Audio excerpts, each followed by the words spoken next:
क्या आपने कभी सोचा है कि जो आत्मा आपके सबसे करीब है, जिसे आप मैं कहते हैं, उसे जानने के लिए किसी दूसरे गुरु की जरूरत क्यों है?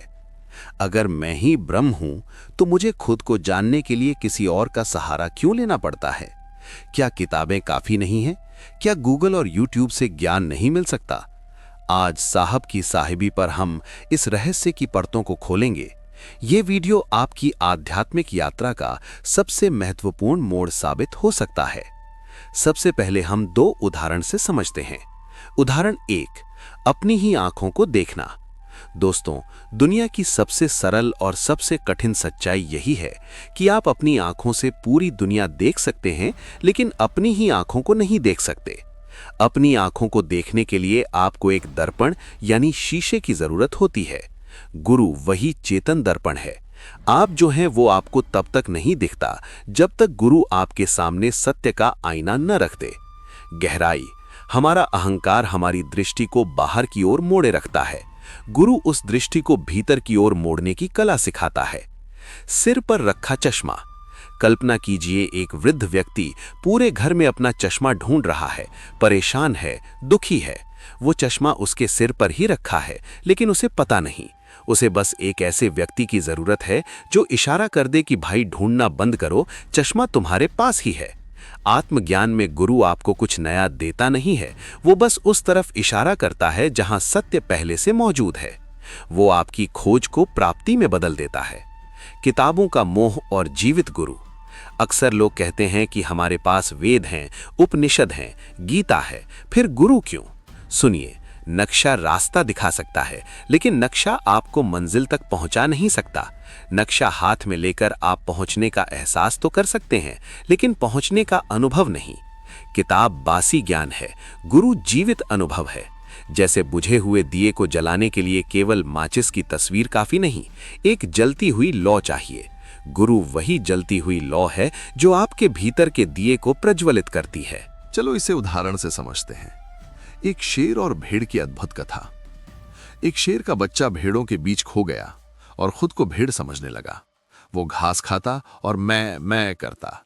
एक दिन एक वनराज यानी गुरु ने उसे देखा।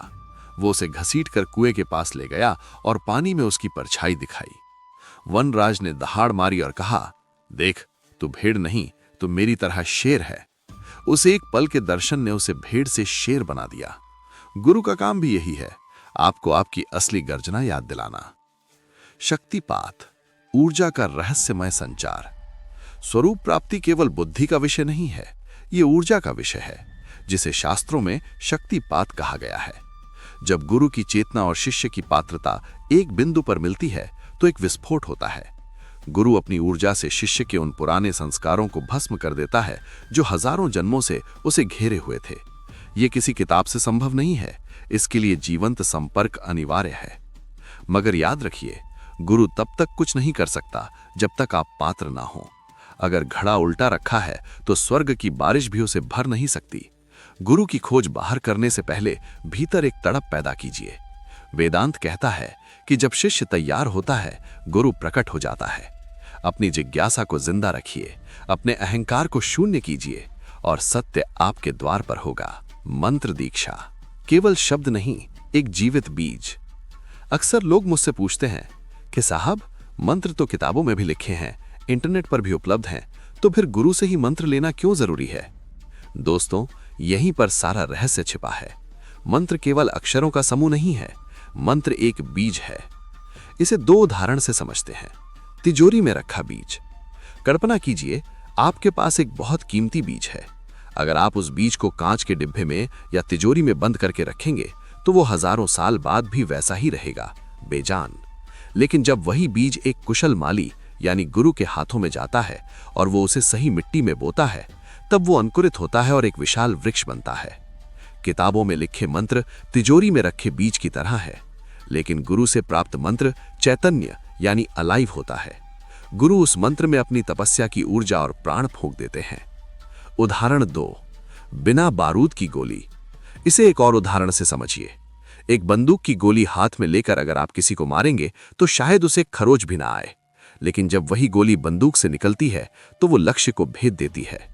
गुरु दीक्षा वो विस्फोटक शक्ति है जो एक साधारण शब्द को महामंत्र में बदल देती है। गुरु से मिली दीक्षा के बिना मंत्र केवल एक ध्वनि है, लेकिन दीक्षा के बाद वो ब्रह्मास्त्र बन जाता है जो आपके जन्मों जन्मों के कर्मों के जाल को काट देता है। मंत्र दीक्षा का विज्ञान। आधुनिक विज्ञान कहता है कि ये पूरा ब्रह्मांड केवल कंपन यानी वाइब्रेशन है। जब गुरु आपको मंत्र देते हैं तो वे आपकी आंतरिक फ्रीक्वेंसी को ब्रह्मांड की फ्रीक्वेंसी से जोड़ देते हैं। इसे शक्तिपात की ही एक प्रक्रिया मानिए। मंत्र दीक्षा के समय गुरु अपनी चेतना का एक अंश शिष्य के भीतर स्थानांतरित कर देते हैं।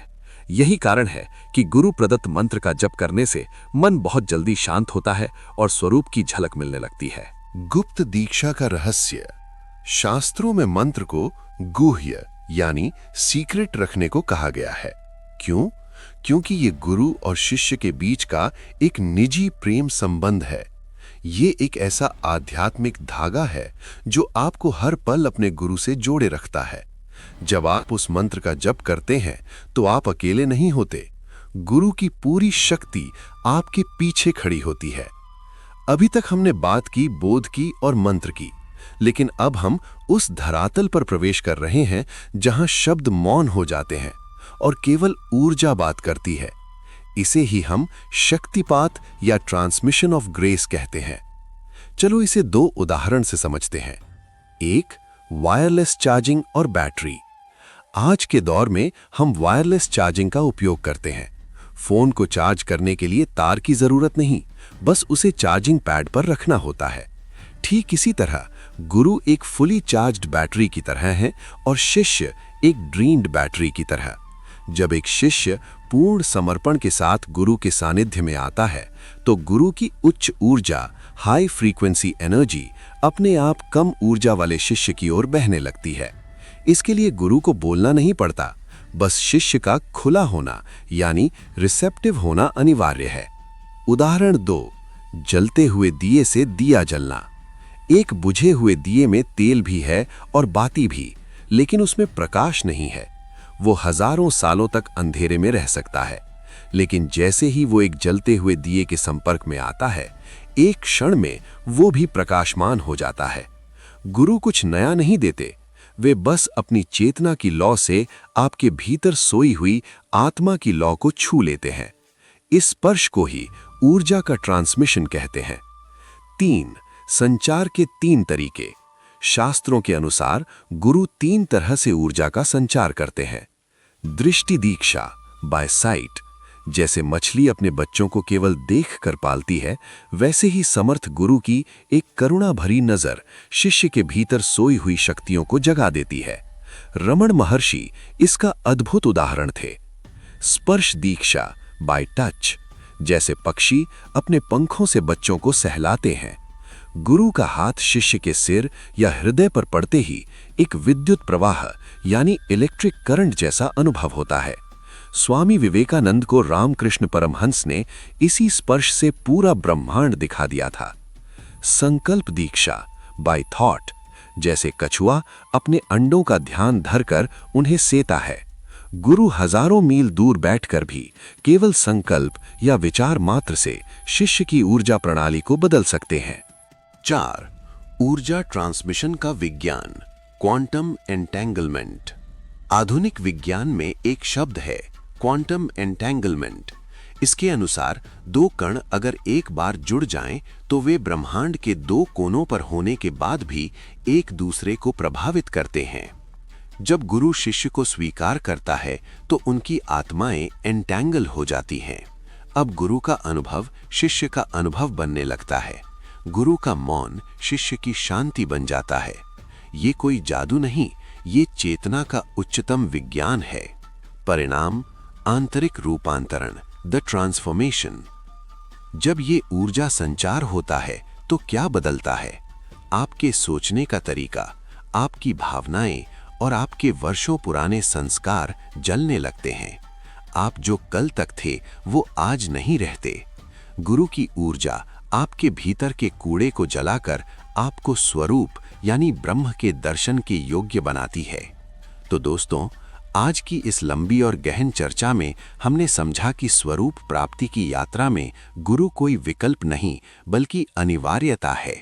हमने देखा कि कैसे मंत्र दीक्षा एक बीज की तरह हमारे भीतर बोई जाती है और कैसे गुरु की ऊर्जा हमारे सोए हुए अस्तित्व को जगा देती है।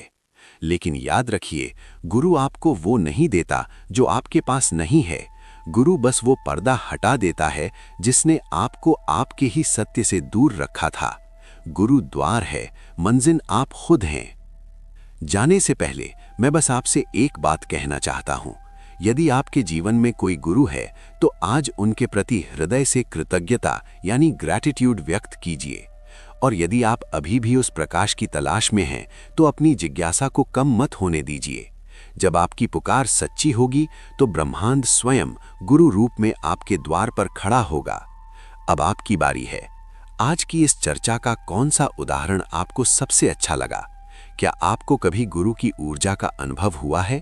कमेंट सेक्शन में गुरु कृपा जरूर लिखें और अपने अनुभव साझा करें।